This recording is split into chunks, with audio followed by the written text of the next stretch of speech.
Welcome to 216, a link to the Past Randomizer podcast. I am your host, Fear Agent. Today on the show, we've got willwc. I had a blast chatting with Will. Such a good dude, and was a blast getting to know him and just hearing his story. I think you'll really enjoy this one. It's really good. Week 2 of the league is all wrapped up. There are 3 undefeated teams in the Invitational. JKLOL 4-0, Last Locationeers 4-0, and the Pugs 4-0. Moms everywhere are sad. Your Mom's Favorite Rando team is currently 2-2. Gamachu was able to get the win over PRD Wong, and Shireen took an L to Flipheel. It's AAD Keys this week. Again, I'm off, not playing this week. It's Gamachu and Shireen, and we are playing Leftovers Restocked. AAD Keys is almost all dungeons. So it doesn't actually have the all dungeons goal. It has a defeat Ganon goal, but it has the GT big key on the pedestal. So you have to pull ped to complete GT. It's an interesting mode. I'm glad I'm not playing it. I'm not a big AD Keys fan anyways, but it tends to require a second mountain trip up to GT to go get the GT big key off of ped. From what I've seen, it's a little bit more rare to get the GT big key before you go into GT in this mode. It's possible with the pendant layout, but more likely than not, feels like you're going to go into GT, get your big key or whatever you need for the final pendant, go complete the pendant, pull the ped, and then go back up to GT. New mode, people have different opinions. Some people love it, some people hate it. I'm not playing it, so it's whatever.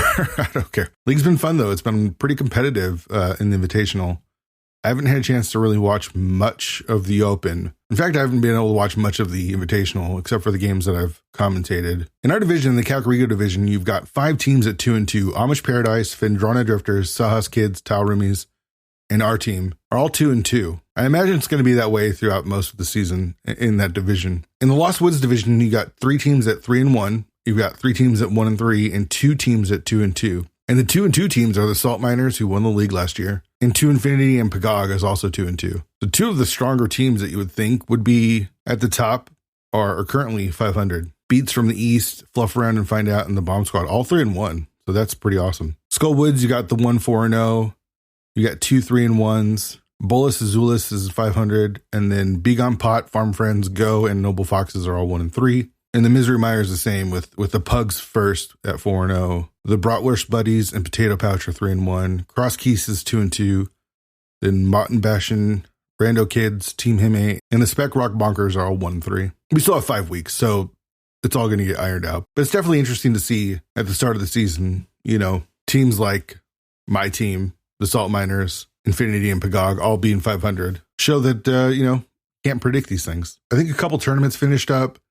Gamma won the AD Keys tournament again. He also won the SG Online Spoiler Tournament, beating Andy twice in a row to win that. So GG's to Gamachu, continuing his winning ways. I haven't really played much. Baldur's Gate 3 has completely taken over my life. It was a mistake to play this game. Not because I don't love it. I completely love it. That's the problem, is I'm playing it so much. I'm through the first 2 acts, and I'm just so enthralled in all of the different options. It's like side quests, the game. You have your main adventure, and then it can vary depending on who you talk to and what you stumble across. And there's whole sections and whole different storylines that I have not been a part of because of the decisions that I made earlier, which I'm finding out later. I really want to go back and play through the game again and make some different decisions and kind of see some different outcomes. But holy shit, man, the game is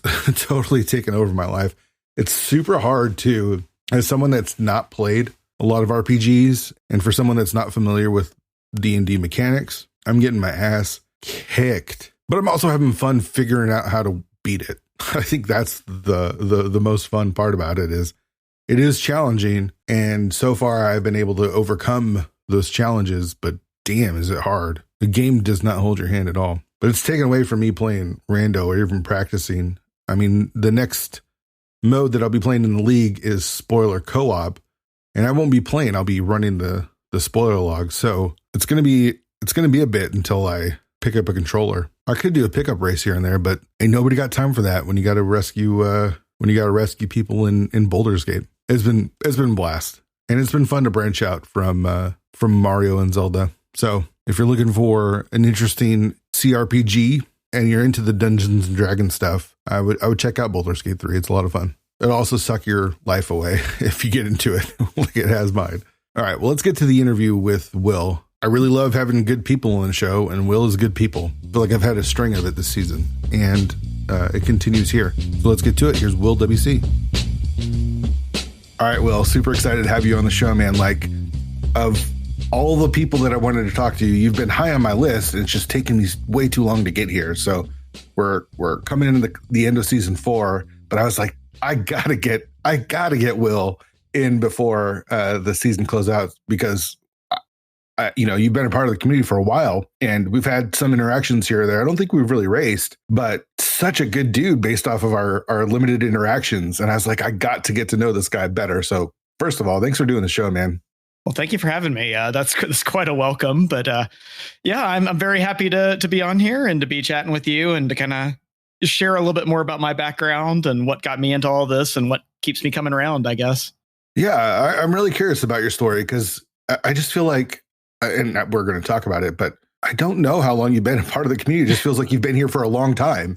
And there's a good reason why you may not know my origins here. I kind of slipped in under the radar back probably late 2017, early 2018. Yeah. Okay. That makes sense. Yeah. Let's start there. We usually go way back. Let's kind of start there first and then kind of work our way back. So when you say slipped under the radar, what do you mean? So I found out, I've always, going back even further, I've known about the speedrunning community since probably the mid 2000s, stumbling onto like Speed Demos Archive and some of the tool assisted speedrun communities and stuff like that. So I've been aware of speedrunning as a concept for a very long time. I see. And had kind of followed along through that. And then somewhere along the lines, I think maybe possibly Sailor Nep's posts on the Something Awful forums all the way back in forever ago might have been my introduction to Link to the Past Randomizer, and more specifically the racing of it. I see. Okay, so you're connected to Nep and the Something Awful. So I've talked to a few of you then that have come from that area. That makes sense. That ended up being what convinced me to get involved. It was something that I kind of knew existed, and finally, kind of sold me on the idea of watching some of the races. I found myself being intrigued in it, intrigued by the decision making, the logic behind it, and kind of the information puzzle that's happening in addition to the speedrunning race, I guess you could say. Mm-hmm. So all of that, kind of attracted me to it. And I think Link to the Past, for a randomizer is very well suited for that sort of thing. It has a lot of, interesting cases, but it's almost like the game was in a way designed to fit into this sort of mechanic, even though it didn't, even though it obviously wasn't. Right. So you said you were interested in speedrunning. Were you doing your own speedruns? Were there games that you were speedrunning, or is it you were just a fan? So I do have a little bit of a background in it. I was mostly just a fan in terms of following along and kind of watching runs, but I did have a little bit of a hobby project that I did for a year or two where I speedran a beloved childhood game of mine, which was Mega Man 4, but the Game Boy version. The one that does not get the respect and love that it deserves, possibly out of the entire classic Mega Man series, as expansive as that is. Mm-hmm. It's very, very good game. At the time, there were no anywhere that I could find, at least among English speaking internet, any speedruns or tool assisted speedruns or anything of it.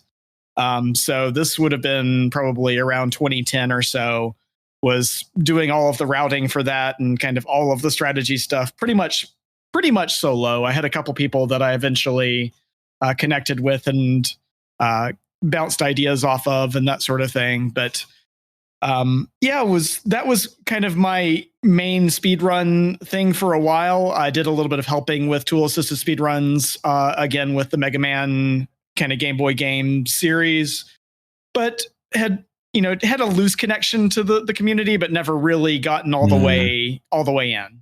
Okay. Was that a game that you were playing as a kid a lot? Yeah. In terms of the Mega Man games, definitely. Yeah. Okay. So is Mega Man 4 just a Game Boy game, or was it also on the NES? Or so it was the Game Boy Mega Man games are kind of weird in that they mixed bosses from, and they had this kind of tradition going through where they mixed bosses for Mega Man 1 and 2 for the first Mega Man Game Boy game. And then they kept doing that. So there are bosses from 2 and 3 and 2 for Game Boy, etc. And then in 5, they finally decided to just scrap it and go with entirely new robots. Right. Okay. So 4 draws from 2 and 3, basically? 4 draws from 4 and 5 for the NES. Oh, so okay. Yeah. Okay. But all of the bosses are copies, but the stages themselves are original. Okay. Yeah. That's interesting.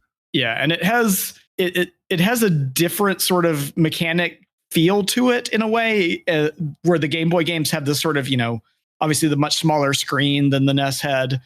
So the rooms tend to be designed in a more sort of puzzle it out fashion than some of the NES games were, which are more reflex and action based. It makes for a kind of interesting contrast using the same Mega Man mechanics. For sure. So were you playing the NES as a kid? What were you playing? I'm not sure how old you are. You're playing Link to the Past Randomizer, so I put you in the over 30 range, but I could be wrong. I don't know. Yeah, so I'm 38 now. Okay. I did not have any home consoles until the N64. That was my first one, other than the Game Boy, which made sense because I was on the road a lot for various reasons. Family was traveling pretty much back and forth across the state every weekend. So the Game Boy made a lot of sense for me to have, and I logged a lot of good hours in the car and all over the place with that thing. So you're running through AA batteries a lot then. We very quickly discovered the economies of the rechargeable battery packs. Yeah, the thing ate through those batteries. So. Oh my God, yes. So what were you playing besides Mega Man? I had a pretty expansive library. Any of the Mario platforming style games were all a lot of fun. Link's Awakening was my first Zelda game, and still, I think in a emotionally my favorite. Although I would dare say that it's been eclipsed by a few other entries in the series since then in terms of what is the best Zelda game. It always has a very soft spot in my heart for being my first one and kind of puzzling my way through that game in the pre-internet age. For sure. Not an easy game to get through. None of the early Zelda games were really easy as children, right? Like I feel like having to figure out a lot of like the cryptic clues can be pretty tough. I was gonna say, they made more and more attempts at, kind of refining the series. So by Link's Awakening, they had gotten, there were still a couple of particular gotchas in that game. The hint for the big key in level 2 that requires you to know the name of the enemies. It was one that confounded me for a very long time. Yeah. Given that they are not mentioned anywhere in the game. Right. Just have to figure it out, I guess. Yeah, we all know what a Pole's voice is. Totally. That's a normal thing to know as an 8-year-old. Totally. So you're playing a lot of Game Boy then. Were you playing anything else like at friend's house or other family members' house? I had my connections to the NES, Super Nintendo, and Genesis all came from having a lot of close friends and playing it over at their houses and that sort of thing. So, I kept up with gaming pretty well, and I had, was familiar with Link to the Past and had, maybe gotten to piddle around on it at friends' places, but that's not really a game that you go over to someone's house and play. Right. In the same way that you would with, say, Mortal Kombat or Madden in those times. Totally. So my first time actually playing Link to the Past was probably not until maybe about a decade after it came out, when kind of emulation was more of a common thing. Yeah, that makes sense. So you got into the Nintendo 64 then? That was your first actual home console? Yeah, that was my first console. And then I've had a very, had most of the consoles through the 2000s. And then now I'm kind of more of just, I keep up with the Nintendo consoles, and then maybe every once in a while I think about doing the PlayStation or Xbox thing, but I don't have tons of excess time for gaming, especially on top of, what I try to do with the Link to the Past speed running as well. Sure. What were you playing on 64? Did you have an expansive library for that one too? Yeah, pretty good library. Obviously, for whatever reason, I loved Ocarina of Time, but never could get into Majora's Mask, and I've given it probably 2 or 3 different tries, and just not been able to mentally mesh with that game in the same way. Sure. I think the day mechanic, or like the time mechanic of it, kind of introduces pressures on me in a way that I find stressful. Yes. Yeah. And, sure. And it's one of those games that I'll keep giving it a try because I know how good everyone says it is, and I want to like it, but I just haven't been able to get through it yet. Whereas Ocarina of Time, which is effectively, the same engine, plays the same. It's a fond favorite of mine. Scary, right? You're not as constrained on time. Yeah, it has its moments of kind of surrealism and a little bit of horror, but it's not that same sense of doom that Majora's Mask conveys. Sure. I mean, the clock is ticking. Yes. Majora's Mask. You got to move. Even when you don't really like it, there is plenty of time to do all this stuff, but just knowing that you only have this X amount of time, it sort of adds that extra pressure. I totally get it. Yeah. It changes the way that you play. And the way that I'm used to playing Zelda games is I want to poke every single nook and every single cranny that's out there. When I'm playing through them the first time. Yeah. When you have the clock ticking, right? Yeah. Exactly. Yeah. So I think that may be why it just didn't vibe with me in that way. But it's one of those things where one of these days I'll get in the right mindset for it and we'll give it a go. Sure. GoldenEye, doing that kind of stuff, Mario Kart as well. Yeah, I mean, any of the big games. I really enjoyed a lot of the 3D platformers that era. Banjo-Kazooie is probably my favorite singular game on that console. Sure, that's a good one. Yeah. So at this point, this is like late 90s. Do you start going into other consoles, or is it all Nintendo? Like you mentioned, you thought about doing PlayStation, Xbox recently. Yeah, I had the first 3 PlayStation consoles. So, I was being a relatively nerdy high schooler, college kid.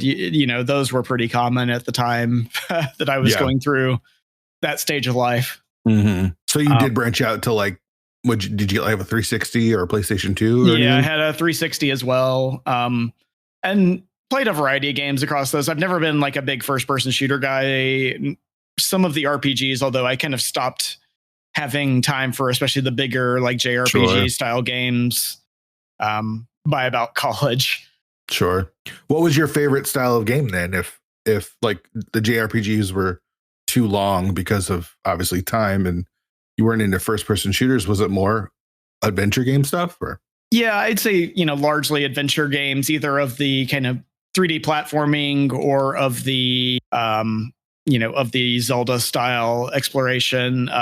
Metroidvania whole genre there has been a favorite of mine. And there's a lot of good releases for that, especially in the past few years, but on Steam and everywhere else. So that's where I play through a lot of those. Yeah, that makes sense.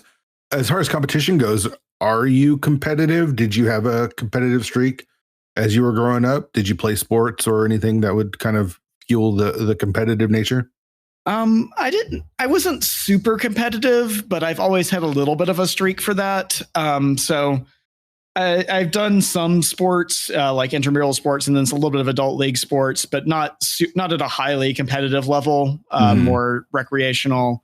And that's, in a way, that's kind of how I approach Link to the Past Rando as well, in that it's, I compete in it, but I don't, the goal isn't domination of the of the arena here. Sure. Yeah. You're here to have fun and you're going to do the best that you can. And that's it, right? Like, you're just going to do the best that you can. It doesn't have to be, you don't have to be the champ of every tournament or everything.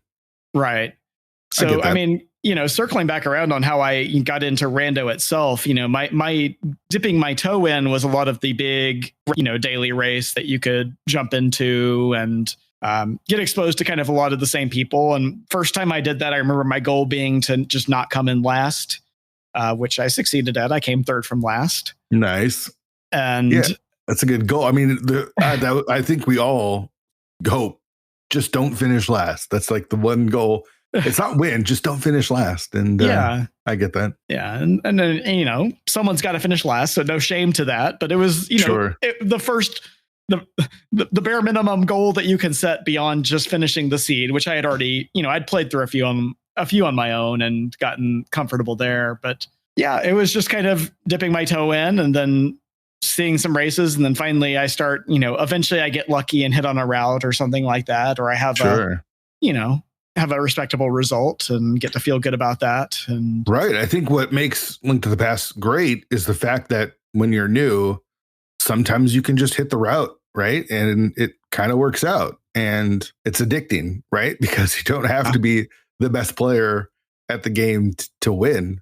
Right. And I kind of at least dabbled in the, poker during the online poker phase of the 2000s. So, I have that already kind of understanding of sometimes you're going to be an 80-20 underdog and you're going to win. Right. Mm-hmm. And so you try not to get too attached to those moments, but you celebrate them all the same because the money's coming your way. Right. Sure. And at the same time, you have to accept that sometimes you're the 80-20 favorite and right. you're going to get sucked out on. And, there's nothing you could do that would have reasonably prevented it. And that's the sometimes way you've got pocket aces and you still lose, right? Like it just happens. I was going to say that analogy has served me more than a few times in how I kind of approach rando as well. How deep did you get into the poker craze? Not very enough to waste a couple $100 and then decide that I wasn't going to waste any more money. So I was, just one of those little short-term fish. Sure. I feel like I was in the same boat where it's like, moneymaker hits and you're like, who's this guy? And, kind of everyone is like, the everyman can now win the World Series of Poker. And to an extent, but it takes a lot of money to get there. And right. It's hard to win. Yeah, for sure. Yeah, even just keeping up from a distance with like how the meta has evolved in poker, I'm glad that that didn't become a long-term interest for me. Sure. Yeah, man. It could be tough. I couldn't imagine, trying to run and, you hit big, but you're also losing big a lot of times as well. And exactly. Everything that goes along with that is just tough. It'd just be tough lifestyle to live. So you're familiar with the speedrun stuff since you're running a little bit of the Mega Man 4 speedrun in TAS. Does that introduce you to Twitch and the idea of streaming? So I had been on Twitch as part of the Mega Man speedrunning and stuff like that. Actually, one of the guys who was the very first person that I really connected with, Mr. Cab, has recently started running a lot of rando races and done a lot of ladder and a few other pickup races, I think. So it's been fun kind of getting him help situated into the community a little bit too, since I've known him for literally over a decade now from the Mega Man speedrunning, which he still does as well. That's awesome. What about the Something Awful forums? How did you find that and get connected to some of the people in rando like Nep? God help me how I found Something Awful forums. just a fan of the comedy that they were putting out. You dig around and long enough on the sewers of the internet and you end up at Something Awful. And eventually you pay $10 for a forums account and you just, I don't have explanation for how it happens. It just happens. Just happens. Totally.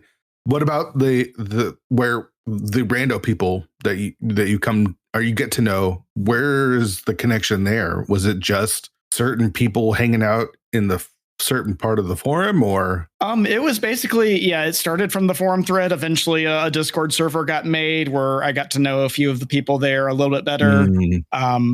It also helped that this thread kind of popping up was timed shortly before the Giganto 512 Swiss Spring Tournament of 2018, has been told through the lore of the rando community through the years. Sure. And I was participant in that, kind of got a couple of lucky matchups in the first two rounds where I think both the other people that I played were sort of brand new to it and just kind of messing around with it a little bit. Not that I was a whole lot better at that point, but even for where I was at that point, there was a kind of obvious gap. I remember one of the races, the guy I won against complained because he forgot to check Hype Cave. So that's kind of where we were at. Yeah.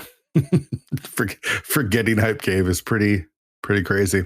Yeah. So I can't believe you've been a part of the community that long. That means you were here before I was, but I don't feel like you were running a lot of races, or else you were doing it with a different group of people. Did you stop playing, or were you not racing a lot, or was I just not in the circle? Beyond that tournament, I kind of backed out of the community a little bit. I think there might have been either 2018 or 2019, a little bit of small tournament among the Something Awful group that I participated in.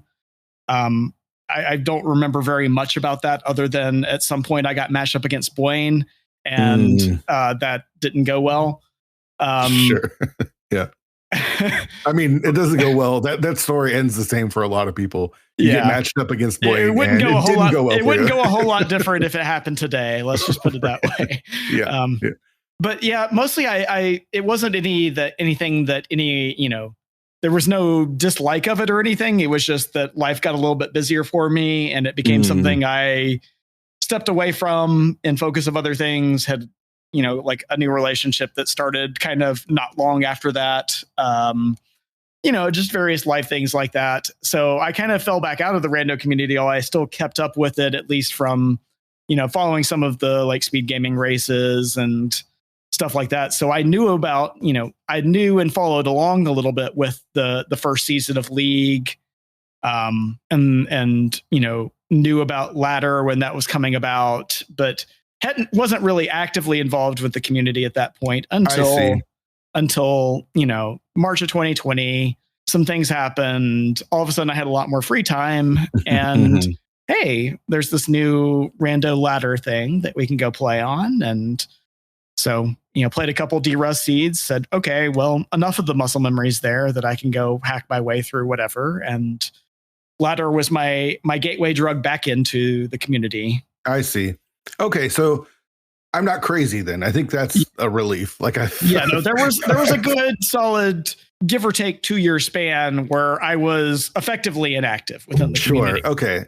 Or at least nothing more than just generic Twitch chatter number 7. Right. You're not racing. You're not entering tournaments and doing that kind of thing. So are you still involved with the Something Awful crew? Did it feel like that was your community when you were around? They were the first ones that I really had a connection with beyond just, being in races together. So, and in that sense, yes, there have been a few, just for fun sort of tournaments. The last one that we did was the Cheetament, which was, a race or a tournament where all races were done under the idea that cheating was legal. So you could stream snipe or, do whatever kind of goofy things you wanted to, as long as it wasn't like you couldn't do EG into. Yeah, like EG and stuff like that, or nothing that you could abuse an emulator for or stuff like that. But in general, it was just go have some fun and goof off. I think I ended up losing that one due to whatever random number generator that was used to resolve the finals that never actually happened of that tournament. Okay. Nice. So I came runner up in that one, and I feel kind of cheated about it, and that feels particularly on the nose. So sure. Yeah. I'd say it was a success. Yeah, I would say so. Did you find other people in the community that you were connecting to then, as you kind of came back in 2020? So yeah, there were a few faces that are a few names that I knew from racing back in 2018 that I connected back to. And one thing that helped with the community a little bit was that the very first ladder stream I did, I had someone, in my stream saying hey to me and really chatting with me and getting me, talking me through things, not in a providing help way, but just, chatting with me and came to find out that was actually someone that I knew from college who had also found their way into the Link to the Past rando community. But I didn't know it was that person from college, nor did I was just, to me, it was this complete stranger at the time. Wow. So what a small world. Yeah. So that's Slowpoke 316. I think he still does some of the, at least as of last year, did ladder in the open league or league in the open division. Sorry, excuse me. Okay. and then I didn't see if he was on the participating again this year. I haven't kept up with I didn't see the reveal stream recently. Oh, okay. Did you keep up with speedrunning at all? Like, were you still doing Mega Man speedruns, or did you dip your toe into anything else? I never really got too much into anything else outside of that. There were a few times that I started, especially like early 2010s, I started considering branching out into some other runs, but I never really got the urge to do it all that much. The last time I really jumped into anything new was got talked in by a coworker of mine to trying out the Best of NES gauntlet of challenges.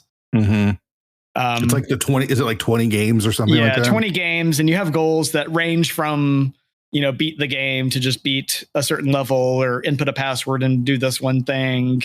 So there's a variety of different ways that they kind of keep the variety up in that. But that was a fun challenge to do. Did you complete it? I didn't do the official competition, but I did at least get to the point of it wasn't enough that I was ready to do the actual day of race, but I did it on my own, and it was still a lot of fun getting to learn a bunch of different games and discovering a couple that I really, that I never would have heard of or even touched otherwise that I actually really enjoyed. Like what? Iron Sword. Iron Sword. Yes. This is a NES game? Yeah, it's a NES game, Iron Sword. I think it was like Dungeons and Dragons 2 Iron Sword or something like that. Oh, okay. Okay. Is it like Wizards and Warriors 2? Oh, okay. I see. Yeah. That's like a side scroller adventure, sort of like beat 'em up, right? Yeah, it's like that. You have you play as this knight who has some very goofy looking eyes and has a sword that has a hitbox of approximately 2 pixels. I know I'm not doing the best job of selling it, but it's actually really good. Do you get to play as Fabio as well? Yes. That's awesome. Because I'm looking at the cover, and that has to be Fabio on the cover. It's a very romance novel sort of cover with swords and stuff. Yes. That's hilarious. Yes, it's Fabio that's underneath that helmet. Okay, so you were able to discover some fun games that necessarily you're not going to speed run, but you at least had fun playing. Yeah, exactly. That's cool. So you come back during, when things are shut down, you start running the ladder, you're getting more involved in the community, right?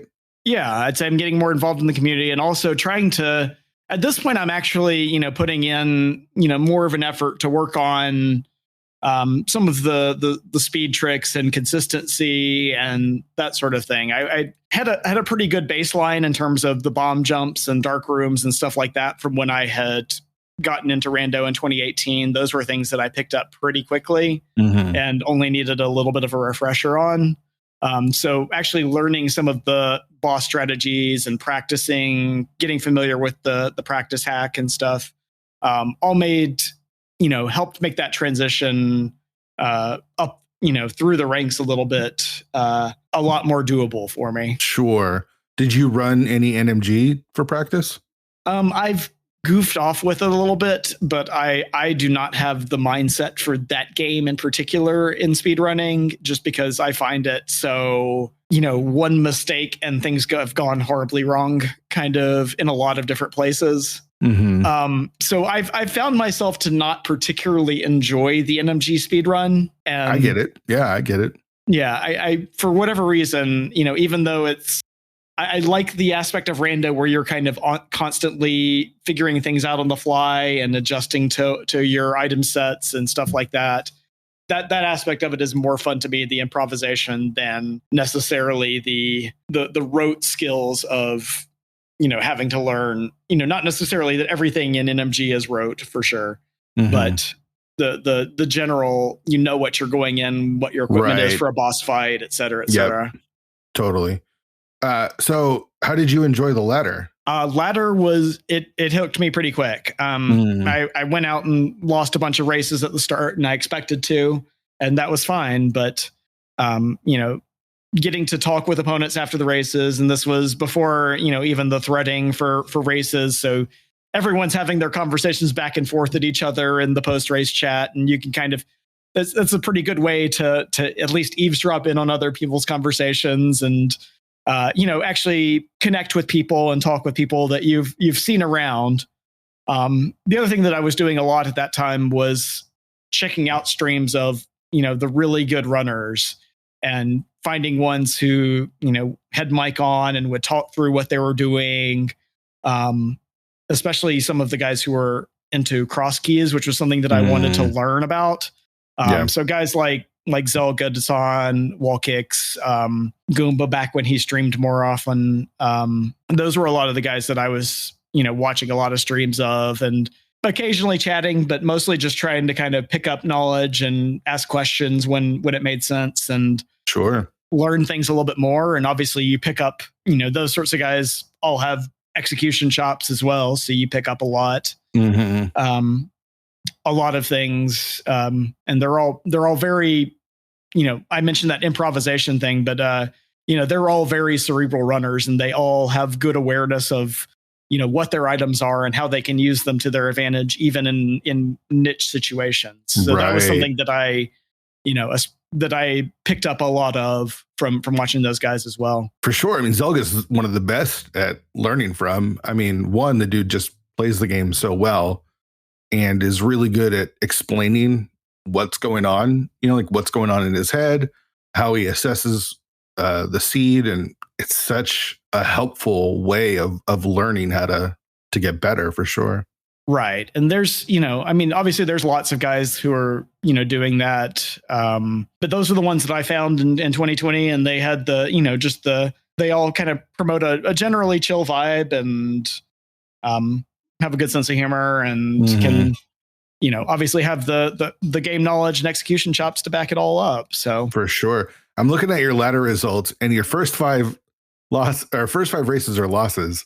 But 3 of your opponents are Ramon, Moogle Charm, and D Demolisher. Like, you got thrown in like right into the deep end. That's tough. Like, of course you're going to lose your first few races against that race against Ramon was my very first completed cross keys seed. Yeah. I was just going to play the mode for fun. I thought, okay, whatever. I've already lost a bunch of races. I've lost a few races.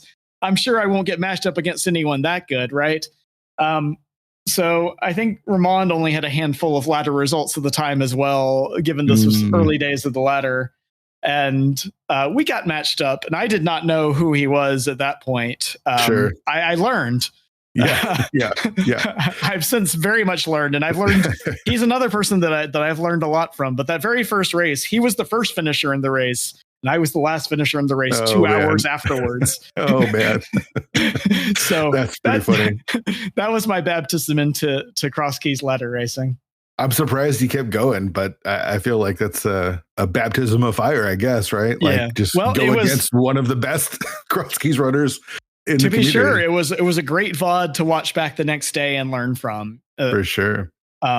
So and Ramon's a super cool guy. Yeah, for sure. Big fan of Ramon. Teamed up with him last season and learned a lot, especially doing some of the co-op retro stuff. Yeah. Dude's just really, really smart. So you and I have actually raced one time on the ladder. Did you know that? I do know that, and I do remember what happened in that one as well. I don't. So you have to tell me. I wasn't going to be that guy that corrected you earlier when you said we hadn't raced, but this one stuck out to me. This was again pretty early on, I think, in the ladder, and I was having. We were doing, as I remember, it was some open or Kaz Boots type mode. Ambrosia. Yep, and it was an ice rod hunt type seed, and I was going to Turtle Rock, and my controller disconnected while I was on top of the mountain. I was just like, well, screw this. I didn't know. I play on emulator, SNES 9X, and I didn't know about the menu option that you could do that will just like resync the controllers and have it work automatically. So I was just like, I don't know what to do, and I don't know if this is legal or not, but I'm just going to do a save state here and then reload the emulator. Oh man. And there's this Fear Agent guy who I had seen around in my chat, and he's like, yeah, you can't do that. I was like, okay, cool, whatever. And I forfeited. And then it was like, the Sphere Agent guy is like, oh yeah, I was your opponent for the race. I forfeited because I didn't feel like looking for Ice Rod after TR. It's not there. Oh man. That was so funny. That was my introduction to you, huh? Yeah, that was our introduction to each other. Wow. it was such a weird and silly thing that I had to remember that little detail. I hope I wasn't too much of an asshole. No, about it. you weren't at all. I was basically like, I think I even like openly said, like, if someone knows if this is illegal, tell me, and I'm just going to forfeit, because I was having a miserable time with the seed as well. So it was not one that I was particularly looking forward to going on the ice rod hunt after TR, which you had apparently already done and said nope to the rest of it. That's hilarious. So our one race is a tie, a double forfeit tie. Yes, that's our hilarious. one race was a double forfeit tie, and that's how it happened. So good. So you're playing the ladder. Man, that's just too funny. You're playing the ladder. Do you start joining other tournaments? Like, it looks like you joined the league in season 3. Yeah. So I forget what the exact ordering was. I guess, yeah, it would have been league would have been the next major thing that happened, because I didn't do the Cross Keys tournament in 2020. It happened, or like I think that was the one that had the qualifiers, and it happened right before I had gotten into playing the mode. Okay. So yeah, League was my first exposure to competition outside of that 2018 main tournament and ladder. So how did you joined the Kakariko Brew Crew? Yeah. So with who is it? Slumberjack and Sokol. Okay. Slumberjack I had known from. We had basically connected after a couple of ladder races, facing off against each other and chatting with each other kind of more regularly after that. I think we just followed each other. This was the days of, again, COVID times. So I was, if anytime I raced someone new that I didn't know about, I'd check their like Twitch stream the next day. And if they seemed cool, I'd give them a follow. Mm-hmm. That's where I was in 2020. And sure. as I think a lot of us were.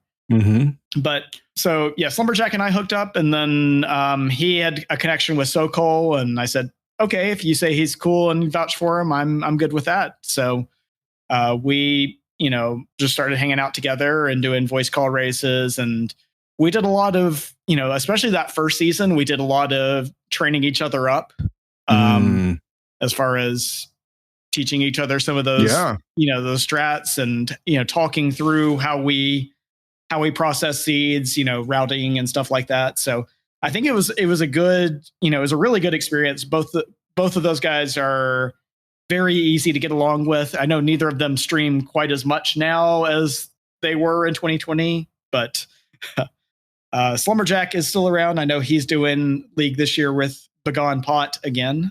Okay. Sokol pops in and does ladder races, I think, when he has the time as well. Sure. So, I mean, talk about your experience. You guys are learning, but did you have fun that season?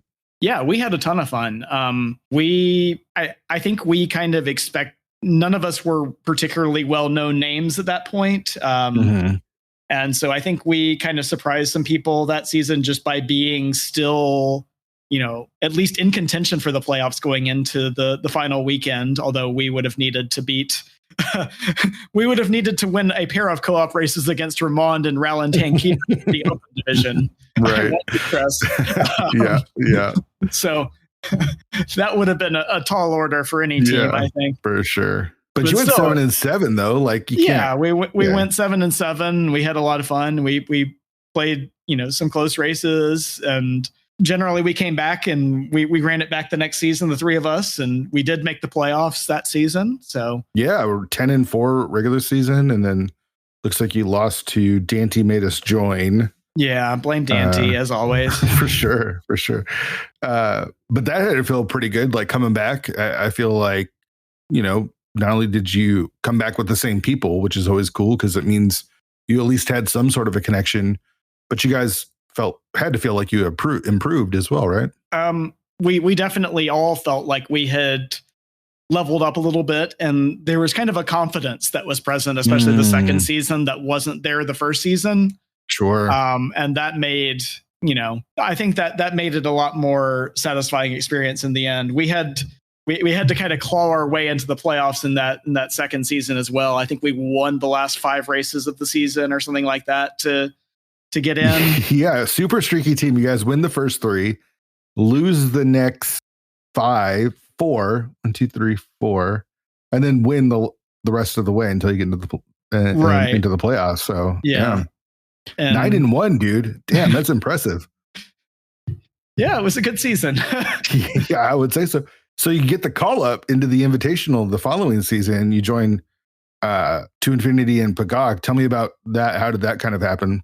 I had started putting out some feelers for, people I knew that would be interested in potentially doing, either forming a new team or any openings that were coming open, but wanted to be an invitational league. I felt like it was not necessarily saying that I'm the god of rando, but I felt like it was a good, just a better fit for, competitive races and stuff, which is really what I'm in it for. Not so much the record by my name. So I was looking for that, and had asked around, didn't have any great leads for a while. And then out of the blue got hit up by Relkin, asking if I was interested in a team with him and Humbug. And I did not have to take terribly long to think that one over. Yeah, for sure. I mean, I'm super jealous of that team. Like, let me join Relkin and Humbug. Those two are awesome and really good too. Yeah, no, and we've had a lot of fun together. We've done, we've done the practicing and stuff like that, but also just occasionally, hanging out and doing a chill race together. And obviously we spend a lot of time in each other's streams. I've gotten to know both of them quite a bit better from the time that from the time that was pitched up until, now actually going through a league season together and coming back and doing it again this year. Really, love both of them. It's a lot of fun. I love that. This is my favorite thing about the league is the fact that it pairs people up and then you can actually become friends with people where, you actually want to hang out with them, not just because of rando. I love it. I love that the league does that. Yeah. I mean, we need to get Humbug out of Sweden. I know, and to a reasonable time zone. It doesn't have to be, yeah. But other than that, it's exactly. Like league is a lot of fun because you're doing things with people you might not necessarily have spent the same amount of time with outside of that. And yeah. I think that's beautiful. It is. It's really awesome. So tell me about your first experience in the Invitational, because damn, 7-1, dude, in a tough division too. Like we were in the same division. We didn't play each other that week, but you guys go 7-1 and make the playoffs in a really competitive division. I mean, the Invitational is competitive as it is, but yeah, I don't want to sit here and say I luck sacked, but there was certainly some amount of making a couple of right gambles. I remember, in some of the individual races, they were either pretty narrow victories, like the race against Purdy Wong in the Cross Keys week, I know was a pretty close one. And then, the race against Trinex and Kaz Boots week, I remember being one that came down to a particular flip a coin on whether you go to TR for searching for Ice Rod or not. And I made the right call on that one. So, I don't want to say, and then a lot of the other weeks were the co-op weeks, which, say what you will, but Humbug and Relkin are pretty good co-op partners to have by your side. Yeah, for sure. So, yeah, it was still a successful season. Obviously we were a little disappointed going out and in 3 games right at in the playoffs. We hoped to I was shocked. I wasn't shocked. That team is a bunch of guys that I also know pretty well from another Discord server, and I'm not surprised by any of those individual results because they're all very good runners, and I think that team in particular has some names that don't get the recognition that 100%. that they're due. Yeah. But I'm just shocked, like, to take nothing away from Ike here, Perd Wong, and Flip Hill, all excellent runners, no doubt. Shocked that they went 3-0 against you guys because you guys are good too. Like, you know what I mean? Like, yeah, I expected a very competitive, probably go to game 5 with the 6 of you, just because it's 6 really good runners. So for them to sweep you guys, I remember just I was shocked. And again, not to take away from their talent. It's just 6 really talented individuals, and a sweep didn't seem likely in my opinion. Exactly. But that's how rando goes. I don't think any of us had a particular, we really screwed this up to blow this race or anything like that. It was just they navigated the seeds faster than we did. And I think in all three cases, and that's, what are you going to do? Yeah. So this will come out after the league has started, but your team is actually playing the kickoff race. Are you doing that race? I am not. So I knew week one was going to be out for me entirely because of travel. So that one was going to be Humbug and Relkin regardless, but they're going to be, I know the kickoff matchup, Telethar and GGW are going to be facing off against Humbug and Relkin. Yeah, what a way to kick the season off. That's huge. Yeah, the I'm going to do GGW and at least the Telethar against Relkin and Humbug. That's a spectacular. I gotta say, for us looking for a little bit of a confidence boost coming out in week one after the playoffs last year. Yeah, not the easy way to start it out. Yeah, both of those dudes are mad good runners, and you put the two of them together, and it's going to be you're really going to have to be on your game, or you're going to get stomped against those two. So, but I mean, Relkin and Humbug can do it. Like those are two guys that if someone's gonna take the salt miners out, it could be those two. Yeah, I mean they both know. They both know how to play smart co-op, which is, not something that we get tons of practice at. But yeah, that the various strategies for co-op and the ways that they think about it they're very good at it. And I mean, I know that Telethar and GGW are too. Yeah. It's just a spectacular matchup. It's as far as like ratings go, this is what you want to see, where it's just powerhouse versus powerhouse. It very much has that NBC. Thursday night kickoff, for sure, full blowout. Yep. Yeah. Pull out the red carpet because this is going to be a big one.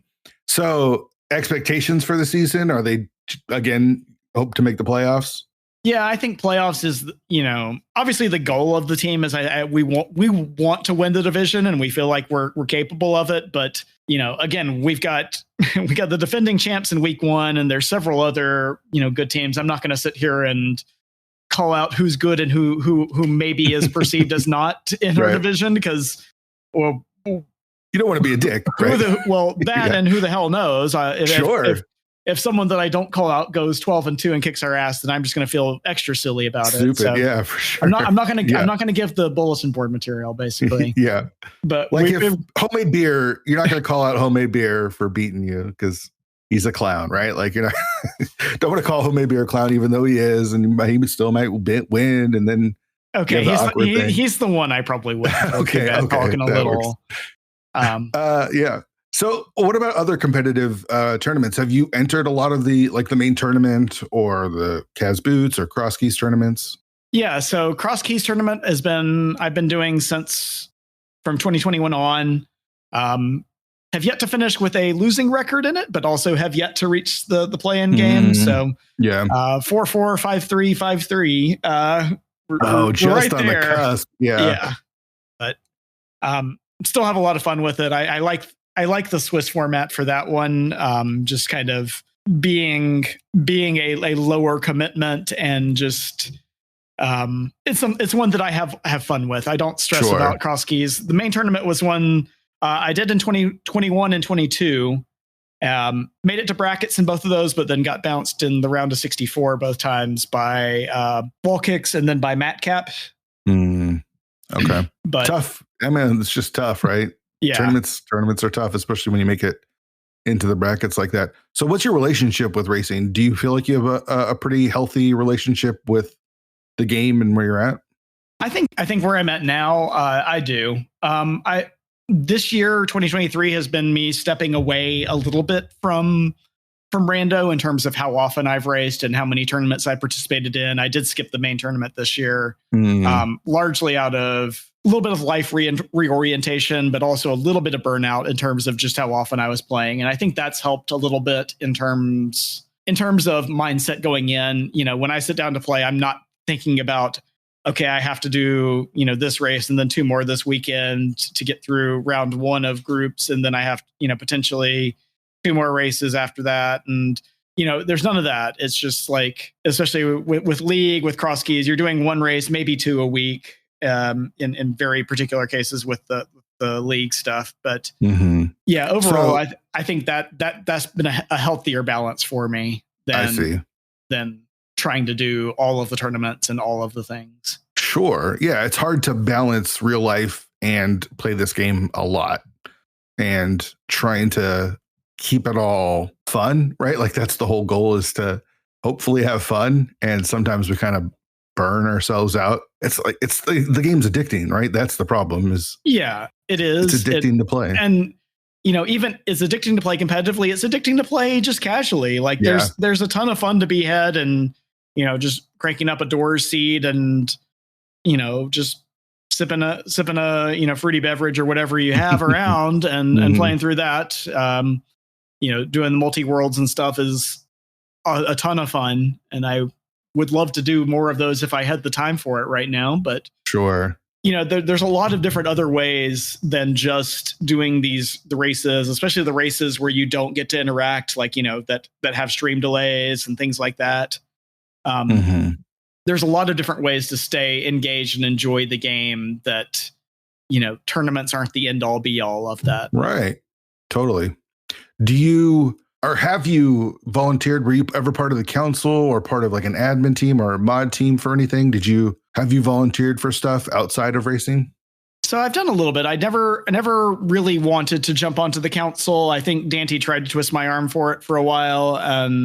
I might have applied one of the times, but never something that I've really pursued beyond that. I am a moderator for the league, although that's more, really that's more doing a lot of the the database logging and stuff like that, kind of the technical janitor work rather than necessarily moderating and leading in a lot of ways.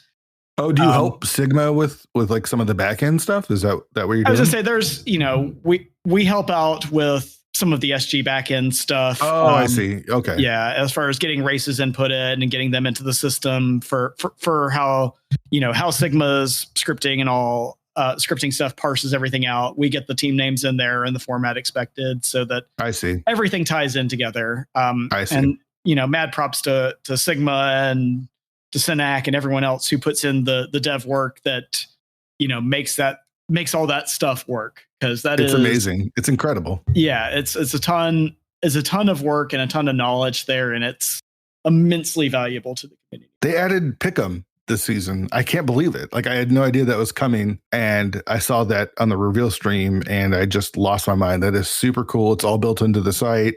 No one has to do anything. It's all automated. Yeah, and again, so cool. That's one of those things that's a passion project. That's not something that anyone, that we had to have. It was nice to have, but in the times when people were handling it manually, it just became way too much work to do. Yeah. So, it's really cool that was something that, not only were they able to make it happen, but to make it happen, the lead time on that was not just, oh, it's a week until the reveal stream, we'll just go ahead and throw this together. Like that took some time and some effort to get done.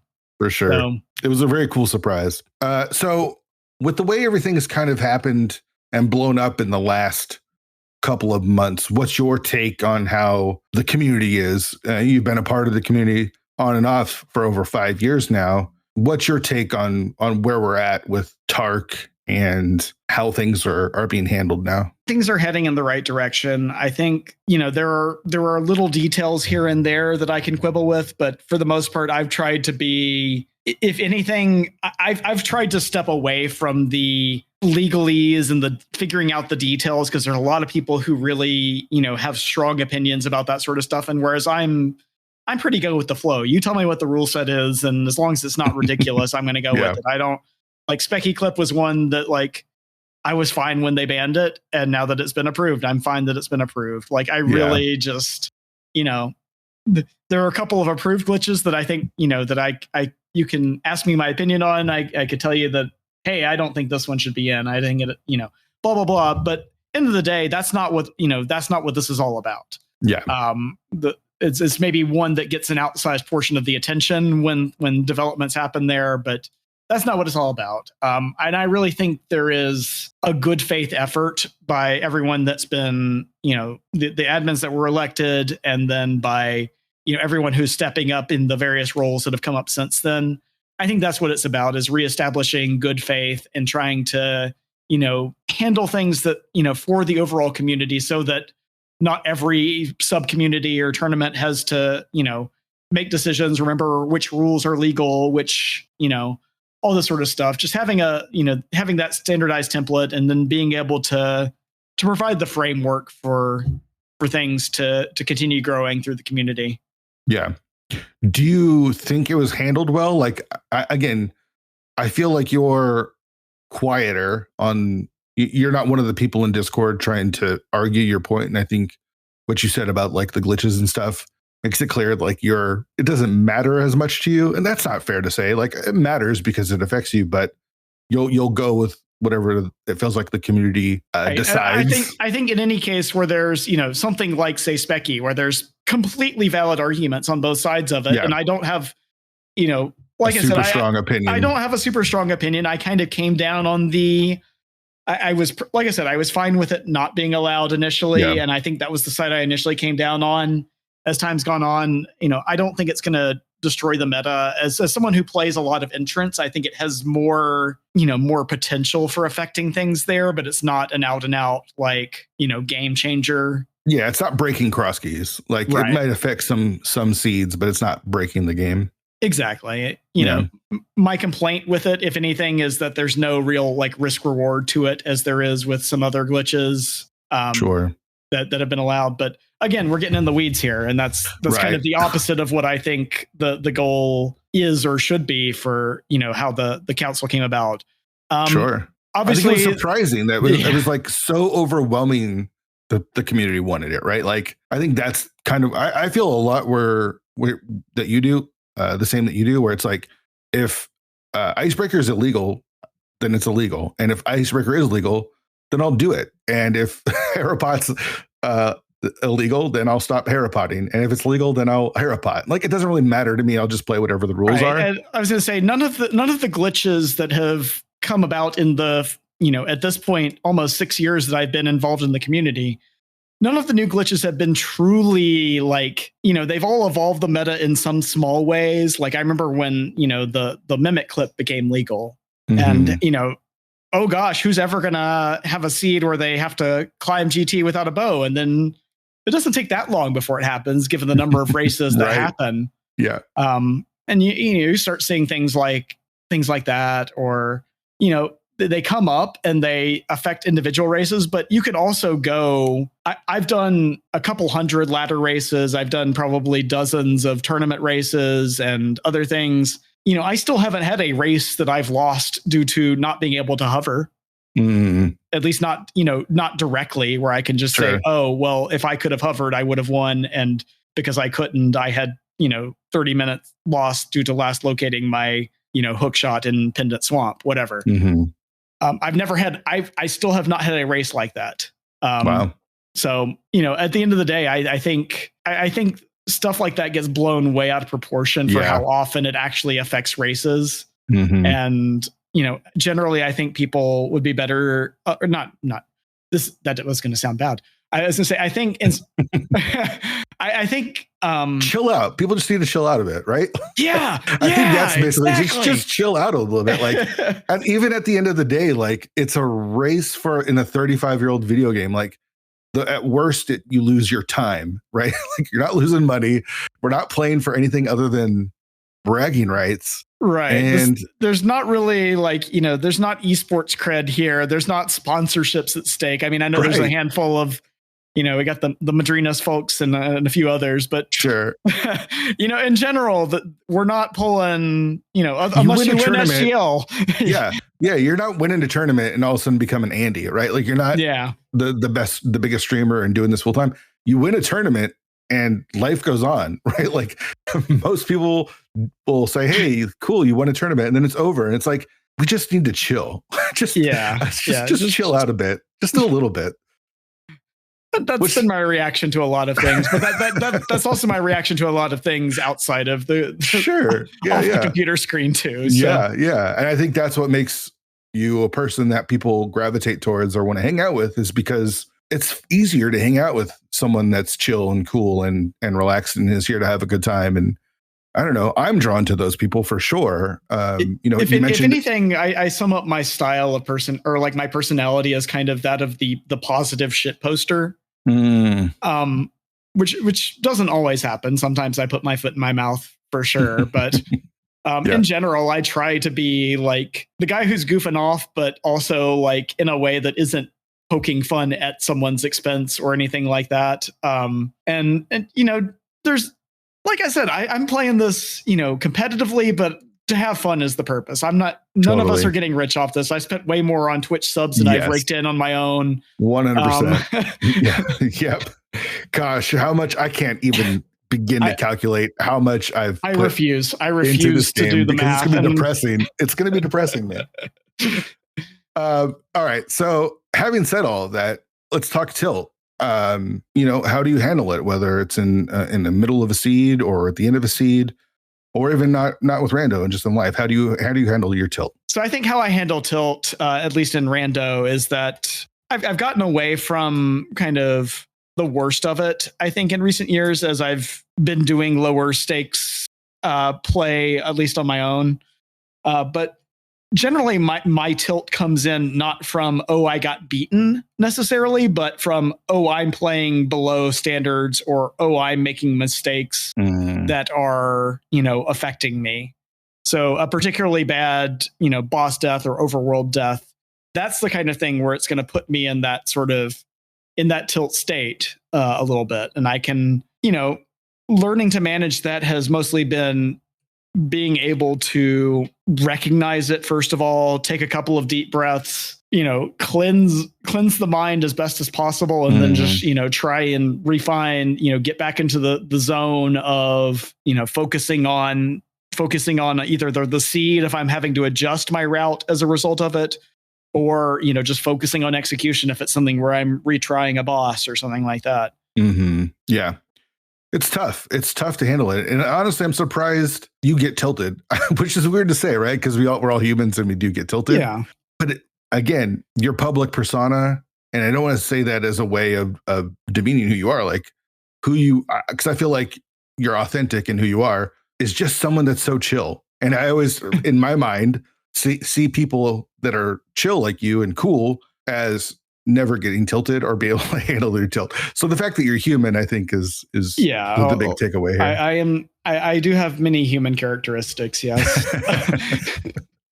I'm just envious of people like you that are. Yeah. No, I mean, I definitely have my moments. I have an old controller that has a couple of scars on it from being chucked across the room. Yeah.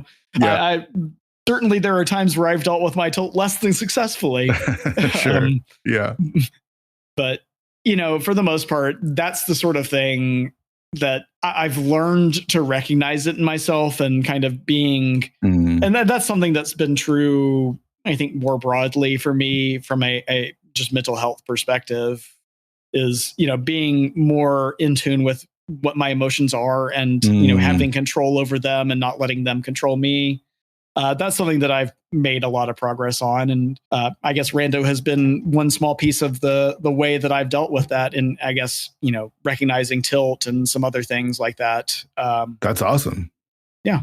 Yeah. The recognition of it is such a big step that a lot of us don't realize. Like, you tilt out, you don't realize that you're tilting out until it's too late, and be able to try to, I don't know, manage it. And yeah, it's tough. It's even when you recognizing it is the first step, but even when you recognize it, it's, you have to steer into the skid a little bit sometimes, and pull yourself back out of it. But yeah, it is something that I feel like I've improved at. And that's awesome, man. It's helped awesome over time. It's just another facet of life, really. That's cool. Dude, thank you so much for doing the show, man. I had a blast chatting with you, and like I praised you in the beginning. I'm going to praise you in the end. Like, just think you're an awesome dude, a super awesome, valued member of the community that I'm really glad that I got a chance to, hear your story and get to know you. Well, I appreciate it very much. And, like I said, I really love this community. And as funny as it sounded, the whole way everything went down at the end of the Racing Council and came back together afterwards was was genuinely like one of those beautiful moments. I know not everyone will see it that way, but to me, that was one of those things where everyone kind of came together, and there was a kind of a cathartic release in all of that happening that I think the community overall needed, and it reminded me of why I enjoy